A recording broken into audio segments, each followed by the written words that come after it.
Focusing on today's webinar as part of UNDP Maldives' support to the SAP and SDG implementation in the Maldives under the frame of NEXTGEN governance for institutional strengthening. This webinar will be the first session among a total of 5 sessions in the UNDP Maldives Accelerator Labs NEXTGEN webinar series for Maldives Civil Service. The main objective is to provide practical and innovative tools for the implementation of public policies to civil service officials. Today's webinar, 21 Lessons for 21st Century, would be a general yet thought-provoking reflection on the role and challenges of the civil servant's role in the 21st century. Today's webinar will go on as such. We will begin with the session facilitated by Mr. Fernando, and he will then interact with you all through a Q&A session. Before we begin the session, I would like to highlight a few points to be noted by the participants. Kindly keep your mic on mute and camera switched off during the session to minimize noise and avoid any distractions. Once we open the floor for Q&A, you may switch it back on and interact as you wish. Although during the session, should you have any queries, you may write in the chat box and we'll attend to it as we go. So now, without further ado, we'll proceed with the session. As mentioned before, our session will be facilitated by Mr. Fernando Galindo, Innovation Research and Development Lead of UNDP Maldives, with a background in social sciences, master's degree in international cooperation and master's degree in international relations. Mr. Galindo is committed to achieving the SDG agenda, supporting countries and public institutions in doing development differently, and has been part of UNDP's NEXTGEN of thinkers and doers since 2012. We'll now move on to today's session, 21 Lessons for 21st Century.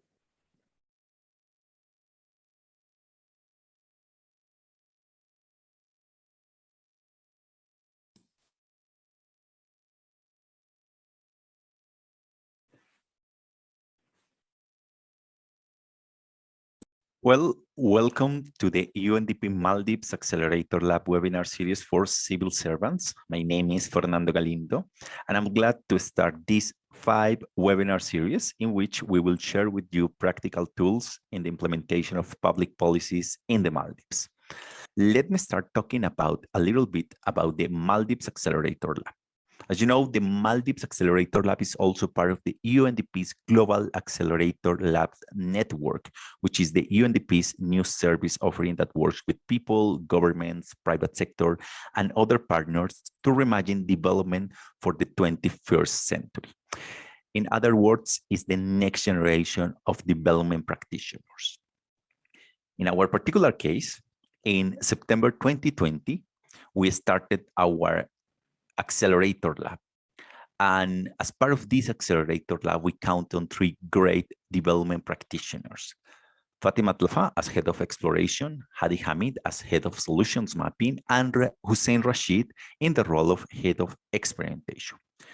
We have been working in different areas and projects since then.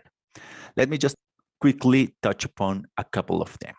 One of them has been the exclusions in the labor market, which is part of our first learning cycle.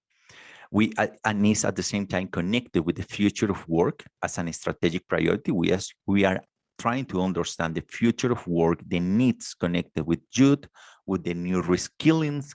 We want to connect the future of work with the skills that our youth and the labor market request specifically for the Maldives. At the same time, we have working within different solution safari, which is a different solutions, develop grassroots solutions that we have collected. We have supported different strategic activities internally at UNDP, like the country program document 2021 to 2026, providing different methodologies and at the same time leading and facilitating national conversation with different stakeholders from the private sector, public sector, civil society organizations, among others. In parallel, we have working with in the digital readiness assessment and probably you are familiar with the Frontier Dialogue podcast, which is one way in which we create this dialogue and conversations with all the actors that participate in the Maldives National Innovation Ecosystem. And let me talk about myself a little bit. I'm the Innovation Research and Development Lead at the UNDP Maldives office. And as part of my experience, I've been working for UNDP since 2012. I started my career in the regional hub for the Latin American and the Caribbean in Panama City. I'm originally from Colombia, from Bogota, Colombia, in South America. And last year in 2020, I lived in the Maldives. I came to the country early 2020, and then part of my life and experience there was in the midst of this pandemic. My background is in social science and international cooperations and international relations. And I have experience also on foresight, sense making, policy analysis, organizational learning, and design thinking. And this webinar series aims to share with you different practical tools. Since it's going to be a webinar series, I want to share with you a couple of tools that would be really useful for your day-to-day work. And just let me start also sharing with you a little bit, just as for your reference, where you are, just in the midst of the Indian Ocean, and I'm on the other side of the world in Colombia, in South America. So you can see the map just for your reference. Today, it's absolutely normal to have this kind of conversation, specifically when you work at any international organization, and even when you work at any local or national government, that you might have access to different sources of information, and you can have different teleconferences or calls with people around the world. Having said that, I want to invite you to take a look at the next video, because next video is going to explain, is going to give us the context, what exactly we are living right now, in what kind of world we are living right now. So let's pay attention to the next video, please. The pandemic has radically changed the world as we know it, and the actions we take today as we work to recover will define our generation. Now is the time to think what history would say about this crisis. 2020 has been challenging on a lot of levels, as economic, environmental and societal frailties have been laid bare. But it's also proved that when we need to, we can act rapidly and restructure our lives. The recovery from the pandemic is an opportunity. We can see rays of hope in the form of a vaccine, but there is no vaccine for the planet. Nature needs a bailout. You don't want to go back to the status quo that you had before, simply because it was the status quo that got us here. With everything falling apart, we can reshape the world in ways we couldn't before, ways that better address so many of the challenges we face. And that's why so many are calling for a great reset. A great reset? That sounds more like buzzword bingo masking some nefarious plan for world domination. Hands up, this kind of slogan hasn't gone down well. But all we really want to say is that we all have an opportunity to build a better world. And it's not surprising that people who've been disenfranchised by a broken system and pushed even further by the pandemic will suspect global leaders of conspiracy. But the world's not that simple. Every one of us has differing priorities, values, and ideas. That's part of why solutions are so hard to come by, and why we all need to be involved in the decision-making. Because whether it's politicians, CEOs, academics, activists, or you, we're all about getting people together, even those you may not like, to sit down at the table and develop solutions that work for all of us. But we need enormous trust between the private sector and the public sector for this to actually work. That trust is hard to come by. It's time for people to work together, listen to each other, and build this trust, so we can move towards a better world. And we really need one. Because while the pandemic affects us all, it's clear it affects some more than others. The first people who are hit are the people at the front, those who are vulnerable. It is those on the front line who take it first, and that is simply unacceptable. See, at the start of 2020, 1% of the world's population owned 44% of the wealth. And since the start of the pandemic, billionaires have increased theirs by more than 25%, whilst 150 million people fell back into extreme poverty. And with climate change set to dwarf the damage caused by the pandemic, the message from 2020 should be abundantly clear. Capitalism, as we know it, is dead. This obsession that we have had with maximizing profits for shareholders alone has led to incredible inequality and a planetary emergency. But no one can do this alone, and top-down approaches won't get us anywhere, because everything we've learned in our work has shown us that diverse voices lead to better results. And it's for these reasons that the forum talks about something called stakeholder capitalism, which would shift businesses away from just profit. Because if we want to change where the focus of our recovery will go, then we need a new dashboard for the new economy. And that needs to encompass people, planet, prosperity, and institutions. Giving people a real stake in the economy and putting well-being before growth. And that's all about getting the right people in the right place at the right time. We must rebuild our relationship with nature for the survival of the peoples and our planet. We have a window of time which is closing, and we need everybody who cares to get together and find solutions now. It's the people who have great ideas and who share them with others. They're the ones who are shaping the future. So if you want to be a part of the change, then tune in, turn on, and get involved. Well, I think this is a good and interesting video because, it's showing us the challenging world we live in. There are a couple of words that they mention in the video, but I would like you to take in mind, like opportunity, climate change, status quo, great reset, build a better world, values, idea, decision-making, trust, people, planet, prosperity, and institutions. And then it's specifically in those final words, people, planet, prosperity, and institutions, in which we, as the Maldives Accelerator Lab, are working on. That's the reason because we decided to start this webinar series for civil servants in order to provide practical tools for participants in the implementation of public policies, as I mentioned. And the methodology for this webinar is going to be 1 hour per session. It's going to be a webinar series. It's going to have practical exercises and suggested readings. And this is the first webinar.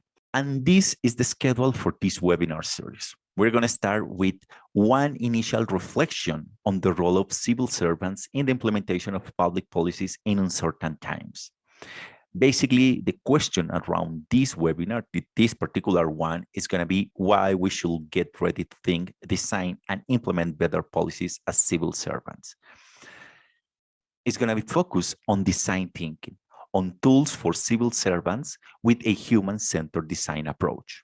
It's going to be 2 parts. The first one is the design thinking tools for policy design, and the third one is going to be UNDP Hacker Toolkit. But those both sessions are going to be focused on the same design thinking, part 1 and part 2. And finally, we are going to have 2 more sessions in which we are going to present tools for forcing global and national trends applied to local contexts. Again, we are going to have 2 sessions. Part 1, which is how to future one. In our case, is going to be webinar number 4. And the second one and last one is going to be our 5th webinar, which is how to future. All these 5 webinar series are based on different books and on different tools, practical tools. So specifically, the first one, the 21 lessons for the 21st century, is going to be more a reflection, in which I'm going to propose you different reflections regarding the kind of world we are living in currently. Why we live in uncertain times? What do we need to understand what is going on? But from second session on, we are going to have practical activities. There are going to be a more participative sessions. So this is the overview of these 5 webinar series. Having said that, I think we can start with this webinar number 1, which is 21 lessons for the 21st century. In preparation for this specific webinar, apart from the initial book, which inspired this session, 21 Lessons for the 21st Century, I also read 2 additional books. The second one, it's the COVID-19, The Great Reset. And the last one was the Global Risk Report 2021 from the World Economic Forum. The first one, the Yuval Noah Harari books, it was published in 2017. The second one, the COVID-19, the Great Reset, was published just in June 2020, in the midst of the pandemic. And the last one, the Global Risk 2021, was published on January, early this year. Why am I mentioning those 3 books? Because I have collected the main insights from all of these 3 books, and I will share all of them with you in this reflection. So let's start doing this reflection with this book, COVID-19, The Great Reset. You might find the authors there, Klaus Schwann and Thierry Malleret. The book in general terms has a great reflection on the impact of the COVID into the economy, society, political work, geopolitical work. Is absolutely interesting. I would like to take, I just took the 3 defining characteristics of today's work. The first one is the interdependence, which means this reciprocal dependence among the elements that compose the system, is that we are absolutely deeply interconnected at economic level, at political level, at healthy level. So everything is connected into a system. So one of the things that I would like to invite you in this reflection is to think that everything we do, everything in our day-to-day activity, despite we are, let's say, all exclusively working in a local context, it's absolutely connected, not only to the national level, but even to the international level. This kind of interdependence is absolutely, and this interdependence is everywhere at any level. The second is velocity, and we can see velocity everywhere, whether it's a crisis, social discontent, technological development and adoption, geopolitical upheaval, the financial market, and of course, the manifestation of infectious diseases. Everything now runs on fast forward. And the third one is complexity. Complex systems are often characterized by an absence of visible causal links between their elements, which makes them virtually impossible to predict. It means that one particular crisis, social discontent, might have different kind of outcomes. We live in a complex world in which different actors into the same ecosystem might react in a different way, in a really different and unexpected way that we were thinking originally. That's why this kind of, again, crisis, geopolitical upheaval, financial markets create different kind of unexpected impacts. That's also part of the complexity. So again, from this book, it's much more complex than that, but from this book, I decided to take these 3 main concepts. We live in a world in which it's absolutely interdependence, it's the velocity is absolutely fast forward, and it's complex. Those are the 3 main characteristics. And this picture is absolutely revealing regarding this kind of complexity was taken from the Global Risk Report. And it's absolutely interesting because it explained all of these 3 elements, as I mentioned. Interdependence, economic disparity, global governance. You might find that at the same time, a couple of links that complement this map of complexity. Velocity is obviously there, and at the same time, complexity. If you take a look at this, global disparities at the same time connected with global governance failures, with fragile states, with terrorism, geopolitical conflict, weapon of mass destruction, threats from new technologies, but at the same time, you might connect them with migration, demographic challenges, water security, food security, climate change, flooding, diversity loss, And at the same time, you might connect the global disparity. That's why when we work at the government level, at the public level, even if we create or design these public policies, or even if we implement this kind of policies, we cannot take a narrow point of view.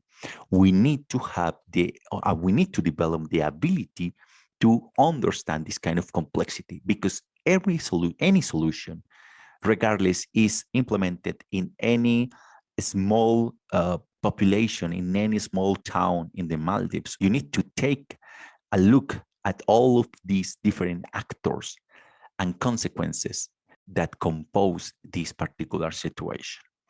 That's exactly is the next point.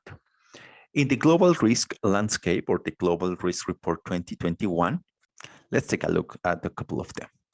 The first one is regarding the economic fragility and societal division that are set to increase. That's one of the risks that they have mentioned. You can see them in disparities in health, education, financial stability, and technology that have led to the crisis to disproportionately impact certain groups and countries.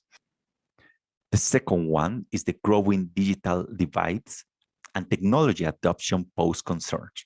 As you also are familiar with, this COVID-19 has accelerated the fourth industrial revolution, expanding the digitalization of human interaction, e-commerce, online education, and even remote work. The third one is how this fast digitalization it's open a gap between youth which have access to this digital labor market, but at the same time, other youth which emerge, which is entering with a workforce without this kind of tools, which creates a huge gap in terms of human development, in terms of growing opportunities. The fourth one obviously is connected with climate change. Climate change is a global risk. And at the same time, another things that have raised since the pandemic, obviously before the pandemic, but since the pandemic, is that we can only handle this situation through cooperation. This fifth one is at the same time connected with the third one. This new post-pandemic economy is leveraged by the technological transformation. Many things has changed, which at the same time create new challenges. And the sixth one is connected with managed risk and enhanced resilience. So they mention four interesting areas in which we need to pay attention to: institutional authority, risk financing, information collection and sharing, and equipment and vaccines. In, at the same time, 5 domains: government decision-making, public communication, health system capacities, lockdown management, financial assistance to the vulnerable. And now let me go to this amazing and interesting book, 21 Lessons for the 21st Century. And again, this is a recommended reading. If you have the chance to take a look at this book, it's absolutely worth it. It was published in 2017. But the real insight I want to take from this particular book is that in the introduction, he mentioned 3 moments of a modern revolution in the 21st century. Let me explain it a little bit. They mentioned there is always one first stage, which is when the revolution takes place. It's a really dynamic stage, fast and unpredicted. But usually the main actors of this first stage are the innovators, entrepreneurs, scientific that create any kind of design or develop a something. The second stage he mentioned is when the revolutions becomes popular and reshape the world. Based on what? On data, on people needs, ambition. But in this second stage, he mentioned the main actor are the investors, usually bankers, stakeholders. So every good solution, every good something, every good revolution needs at the same time to become popular and reshape the world. And finally, in the third stage, it's when scientists try to explain what happened. It's an stage in which it's much more analytic, it's slower, and the main actors of that are social scientists, which role is to explain how this new revolution has reshaped the world. It means react later, try to explain why the society has changed. So again, the first stage is the revolution, is the innovator, somebody creating something. The second one is when this revolution becomes popular and reshape the world. And it's when money take place, with any investor decided to put money and say, hey, I'm gonna invest on that. You might have many examples on that, specifically on social media. And the third one is when somebody is trying to explain how this particular revolution has changed the world. You might be wondering, so far so good, but what does this have to do with being a civil servant in the 21st century? And the answer is so simple, but so powerful. We as civil servants or global development practitioners are always on the third stage. We usually react later to what's going on in our society. We don't have the ability to foresee what's going on, to understand this kind of trends, signals that might help us to understand that the world is changing, because we need to develop these kind of skills. That's why we are having this kind of 5 webinar series, because we want to provide us with different tools that might help us to perform our day-to-day work in a better way. And if we are not able to understand and able to react much more faster, we are going to be obsolete. That's the reason. Please take a look at these 3 stages, because despite we are going to be always in this third stage, we need to get ready for all of these changes in our communities, in our institutions, and even globally. And this image is the best explanation of why we need to get ready. One of the biggest challenges, specifically on the developing world, is that our current practice in implementation or even in designing public policies is always the same. Like we need to get X results. We need to go from point A to point B. But the real question is, if we are not aware of this strategic risk I have mentioned, if we are not also aware of the trends, of the change signals in the society, we are going to create this relevance gap in which our policies are going to be on one side, but the society is going on another side, and there are not going to be much. This is the gap, the relevance gap, when our policies and our citizens' needs don't match. And part of our role is try to close this relevant gap, try to close as much as possible this relevant gap between policies and citizens, between policies and society.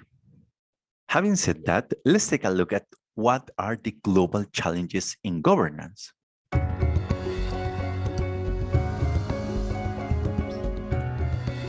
The world today is witnessing major interrelated global megaforces which will shape how governments, businesses, and citizens alike will prepare for the future. These 9 megatrends will influence what governments need to change and how they will change. First, growing demographics require access to reliable data and closer cooperation with business to bridge gaps and increase capabilities. To respond to such demands, governments need to think of pension reforms, job creation, and target social security solutions. Second, today, individuals are empowered like never before, with increasing income and higher expectations. Literacy rates continue to rise, and more people are out of poverty. Therefore, successful governments need to be inclusive in their policymaking, ensure all strata of society are benefiting from opportunities for growth and prosperity, with more efficient stakeholder engagement. Third, technology has brought forth a volume of information with unprecedented ease of access.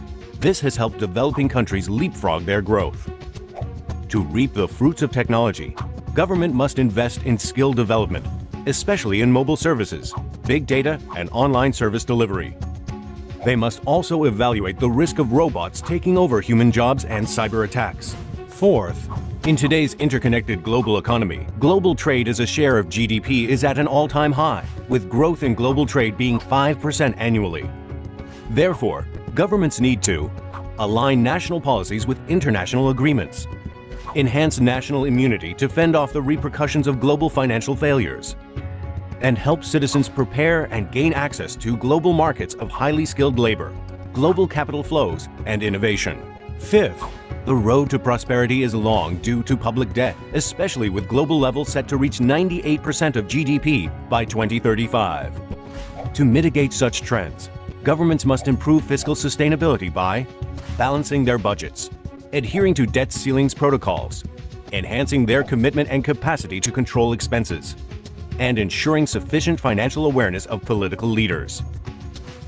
Sixth, there has been a shift in economic power due to the increase of emerging economies, lifting millions out of poverty, exerting more influence in the global economy. As a result, governments need to build the right skills to broaden citizens' and businesses' participation in the international economy and increase competitiveness, as well as make plans to attract foreign direct investments while evaluating the investments they make in other economies. 7. The impacts of climate change are apparent in the complex mix of unpredictable changes in the environment. To mitigate such negative impacts, governments need to collaborate internationally to set carbon prices and targets, reduce their reliance on carbon by investing in renewables, and prepare for extreme weather events which lead to the displacement of people.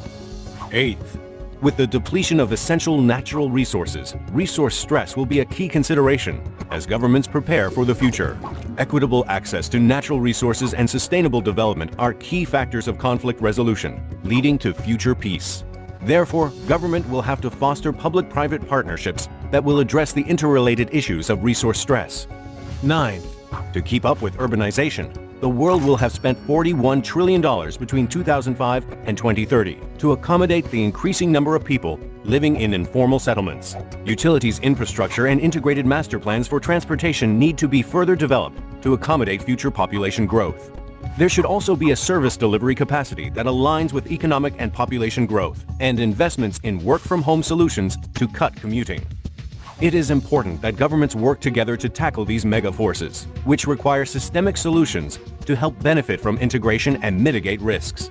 In addition, behavioral nudges can go a long way, encouraging citizens to adopt healthier lifestyles, decrease energy consumption, and recycle water. The most successful governments will be ones that are flexible and adopt a design thinking system, helping them embrace long-term planning and scenario exercises to respond to future challenges and opportunities.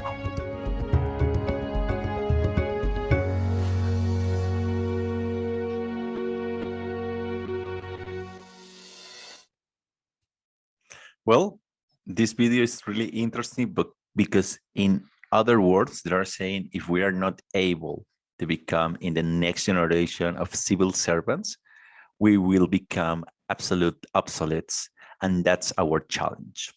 With this interesting panorama, with this interesting outlook, I really like to invite you to have a reflection on the kind of challenges we are living right now. Again, this webinar is just a reflection, but it's not my reflection. I would really like to listen to all of you. So I hope this reflection about the complex policy environment that we are living currently demands from us, or become obsolete, or become the next generation of civil servants in the country. So thanks for your attention. Let me stop here because I'd really like to listen to your reflections and insights on this previous presentation. So let's open your mics. Thank you.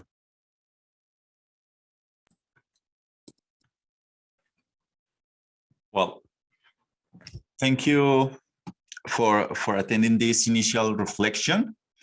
As you might see, I try to cover different topics on this initial presentation. So I'd like to invite you to have a quick reflection. I know we are just warming up. So let me invite you to play something.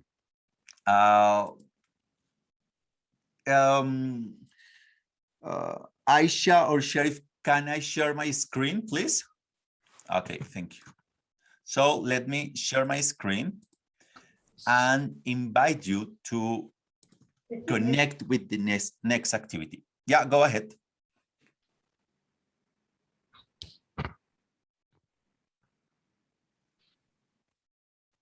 Okay, can you hear me? Yes, yes, we can hear you. Okay, thank you. Well, I want to invite you to go to menti.com. You can use your mobile phone or even your laptop and use the next code. Please go to this. You might find the just here. So please go there and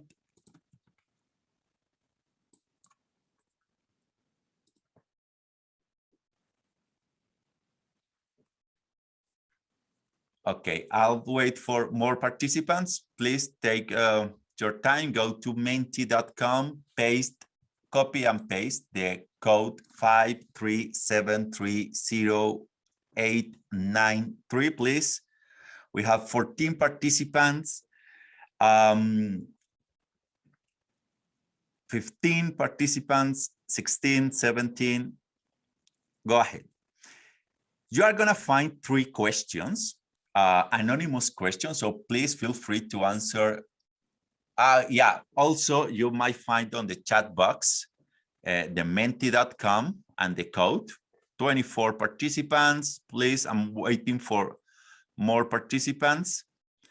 And these 3 questions are just questions to incentivize your reflection on the videos I have shared with you. 30, 32, 35, 34. Let's wait for more participants.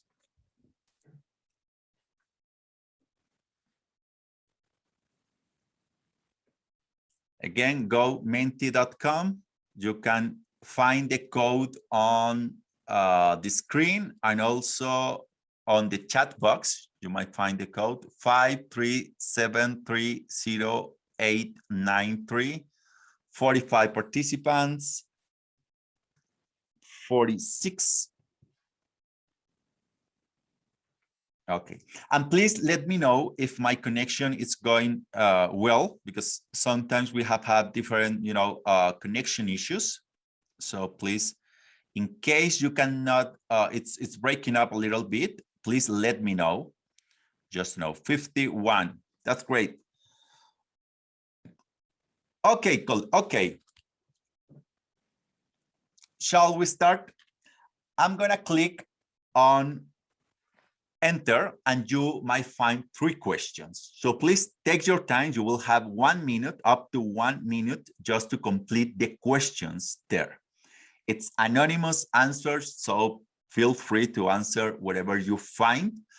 And the first one is going to be more regarding the presentation. Okay, are you ready? 58. Okay, let's start. So, okay. So the question is, what are the 3 defining characteristics of today's war? Take a look at the possible questions and remember the presentation.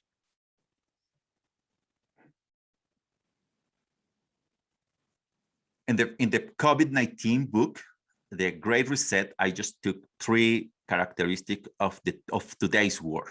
Do you remember them?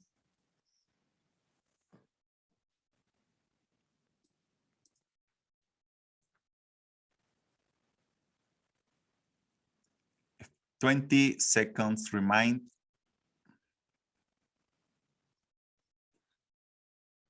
$15 seconds reminding.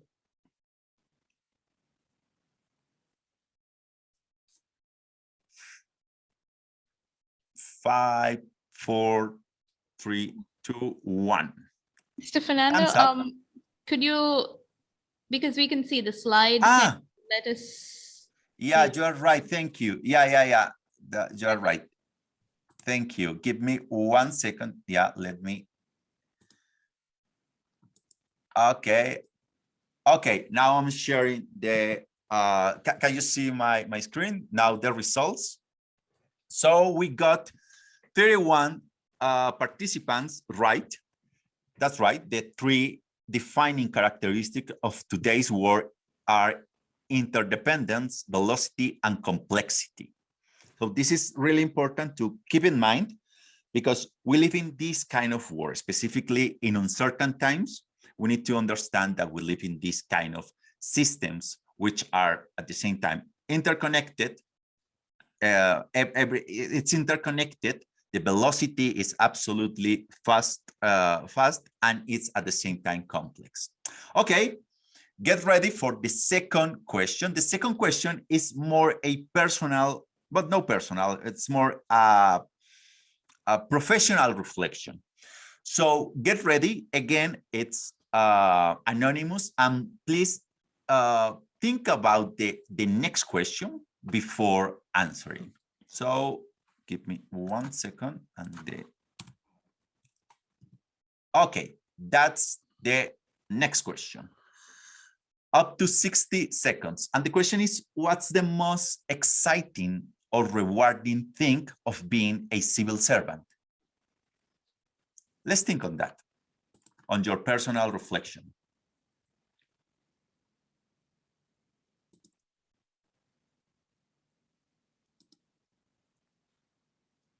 Okay, we have 1 initial set of questions, 2. Go ahead, you have, if I'm not wrong, 1 minute, great.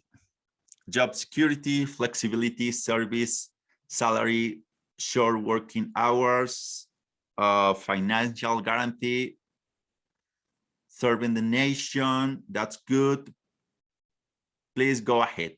What's the most exciting or rewarding thing of being a civil servant? Stability,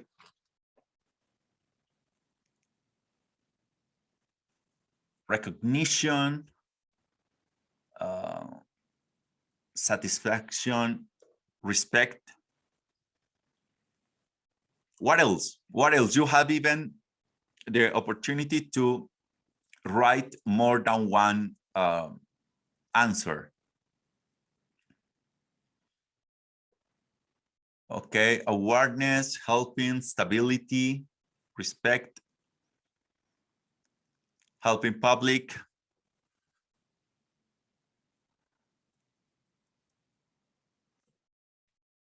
Okay, good.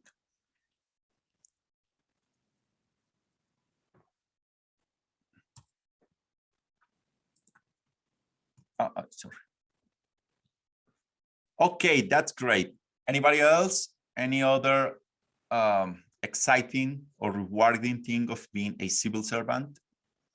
I think we have, okay, thumbs up. I think we have a couple of answers that I like to highlight in terms of responsibility, working with people, serving the nation, job satisfaction, job security, flexibility, opportunity. Let me check another.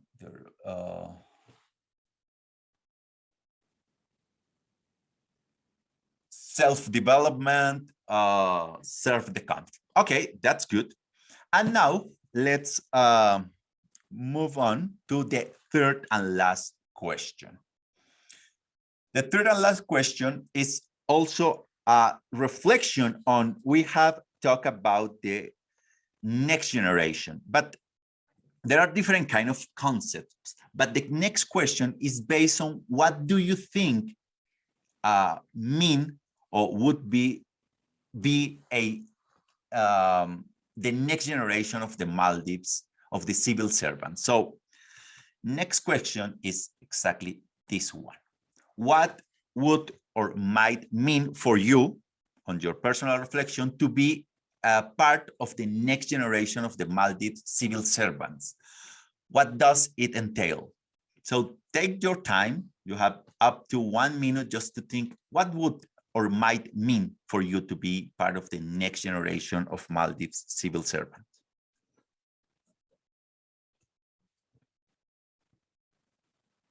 Okay, we have this the initial questions. Great. Please take your time.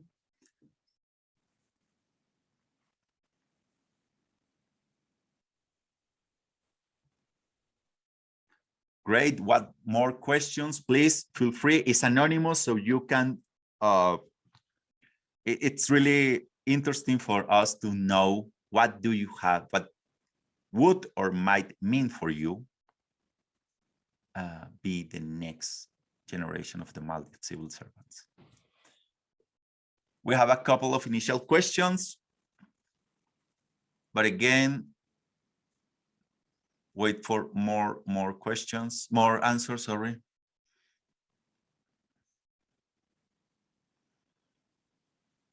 Okay. What else? We have a couple of initial questions, initial answers, sorry. Like being adaptive and anticipatory, that might or would be like exciting. Not sure what does it mean to be the next generation of Maldives. That's right. Nothing much. It might be pioneering a paradigm shift, working in a modern and creative environment,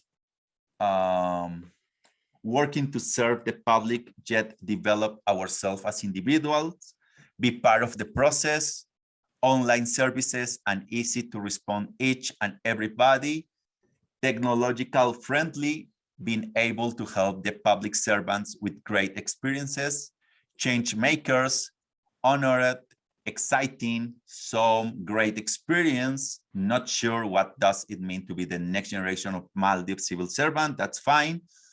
More work using internet and technology, need to upgrade or upskill the use of technology, having opportunity to serve and giving ideas to develop the nation, technology friendly, interesting, more transitional and flexible and connected, digital and globally, being a change agent to replace fossilized workforce. That sounds really good.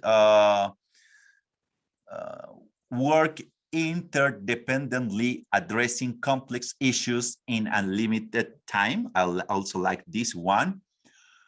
To learn and grow with new opportunities, innovation of new methods of doing things, providing service using digital platforms. We do not require a physical presence to provide our service to people. Helping to serve the nation, working collaboratively, virtual and international partners, being at the core of nation building and showing how it's done to a new generation, flexible working, challenging, competitive, and self-developing. I lost that one. Developing opportunities, digitalized, more flexible.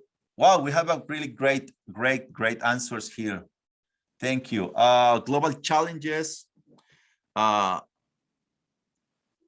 work creating online services, automation, digitalization, and responsive work, be part of the change that result around betterment of public service, challenging. Okay, well, I think we have a great couple of questions. So that's good. That's really good. Reskilling employees for digital area. That's good. And I would really like to, they're really inspiring thoughts, as you mentioned, Lafa. But in that case, with this kind of warm up, I'd really like to invite you to open your mics. Feel free to do that. And also, if you feel comfortable, to switch on your cameras and share what this initial reflection on 21 lessons for the 21st century, but basically on this kind of challenge that we face as part of the civil servant, but at the same time as part of the national priorities, and also of be part of these kind of trainings, what would be your personal reflection on this previous presentation along with this particular question? So please open your mics. I encourage you to do that and share your thoughts. I really like to listen because it's gonna be useful for me just in order to plan the next activities that we are gonna have for the next webinars. So I want to listen to you.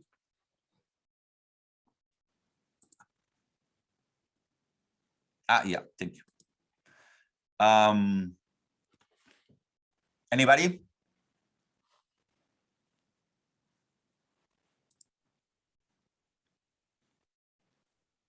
Anybody wants to share what does it mean to be?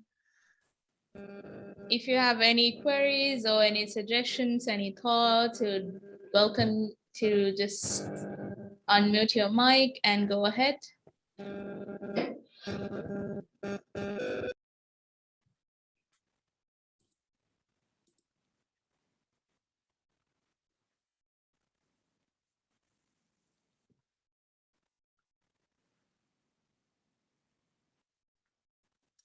Nobody?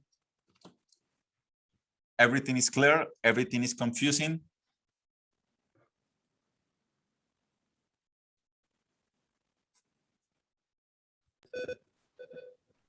You may also write in the chat box if you have any questions or anything that you'd like to share with us.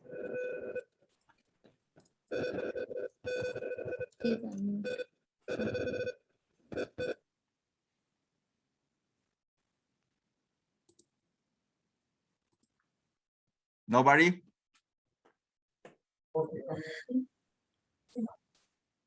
Excuse, hello.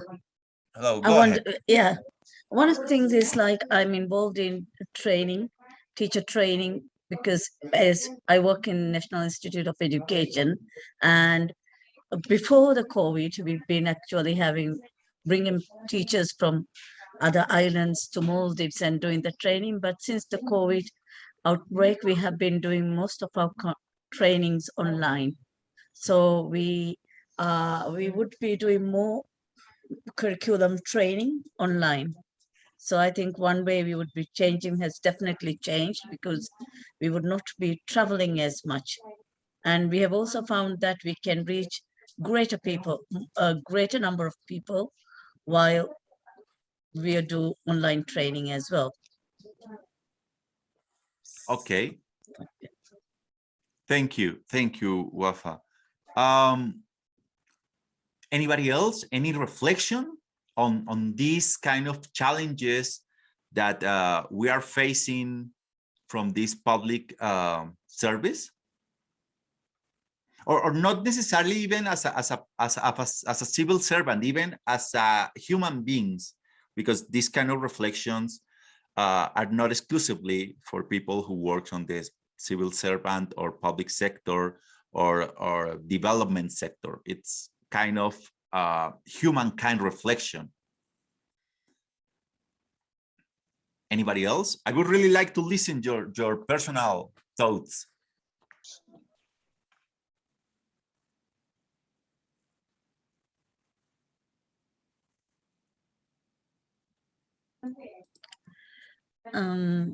Since nobody is saying anything, one of the challenges we face is because we really need to upskill on how to train online, because like we had teachers conducting teleclasses, and there is a lot of skills that we need to develop.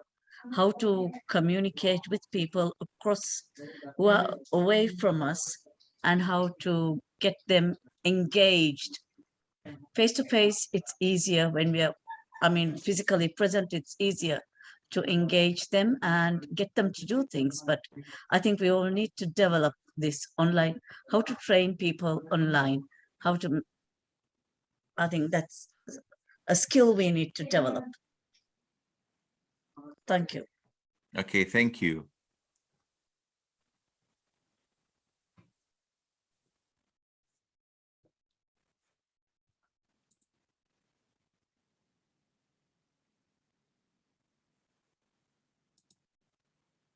You also can drop your questions or reflections on the chat box.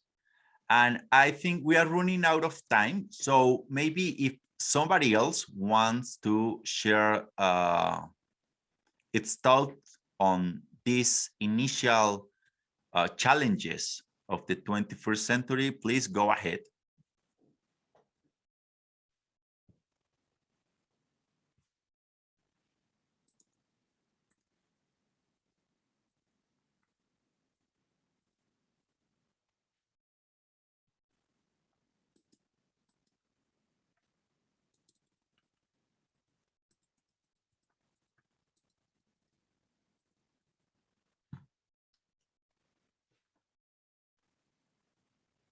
Okay.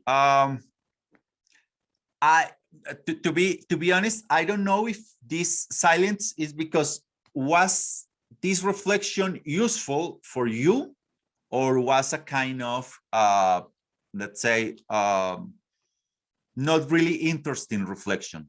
Because we really want to know yeah, if that makes sense to you. This reflection makes sense on your life, on your day-to-day work, or is like a general information?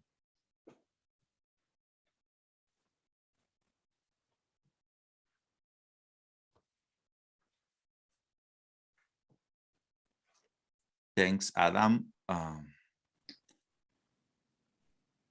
Fernando, I think some of our participants have highlighted that the webinar was interesting. Yeah, I think some of them are writing right now as well. Useful. Yes. Okay. So, okay, great. So let me go back to the presentation just to share with you the next steps. As I mentioned, that was the initial webinar, the first out of 5. So the second webinar is going to be focused on design thinking. We are going to have 2 parts on this design thinking approach. The first one is going to be basic. It's going to be a basic approach to design thinking tools for policy design, in which we are going to present the generic information, and also we are going to present different tools that you can use in your day-to-day work. It's going to be divided in 2 sessions. The second one is the design thinking tool for policy design. And the third one is the UNDP Hacker Toolkit. The UNDP Hacker Toolkit is one toolkit developed by UNDP at global level that we might customize for this specific webinar. After that, as I mentioned, we are going to have other session focusing on tools for foreseeing or for doing foresight activities, and it's also divided in 2 parts. The first one, the part 1, is going to be on the 4th webinar, which is on how to future, and we are going to take a look at these foreseeing tools for development, for understanding development trends and challenges. And the last one, which name is how to future, we are going to deep dive on other tools. So all of these sessions are really practical sessions. Unfortunately, we are not going to be able to deep dive on all of the tools that we can use, but we are going to select the specific tools that might be really useful for you in your day-to-day work. So those are the next webinars. So I really like to thank you for your participation. I'm really excited to share with you, and as part of the Accelerator Lab of the UNDP Maldives Accelerator Lab, to share this kind of activity and to work along with the Civil Service Commission. Yes, thank you, Mr. Fernando. The session was absolutely enlightening and very thought-provoking as well. I'm sure our participants have, just as they have said in the chat box, that they're looking forward to the next sessions. So as Mr. Fernando highlighted, this webinar was the first session in the UNDP Maldives Accelerator Labs NEXTGEN webinar series for Maldives Civil Service. We would love to have you all join us for the next webinar session, Design Thinking Tools for Policy Design. So we would be sharing our session details with you through Facebook, and we will also share it with you through emails and other social media platforms. Once again, thank you, Mr. Fernando, for the very interesting and enlightening session, and a very big thank you to the UNDP team for initiating this collaboration with us. We would love to work with you even in future, and have a good day, ladies and gentlemen. Thank you.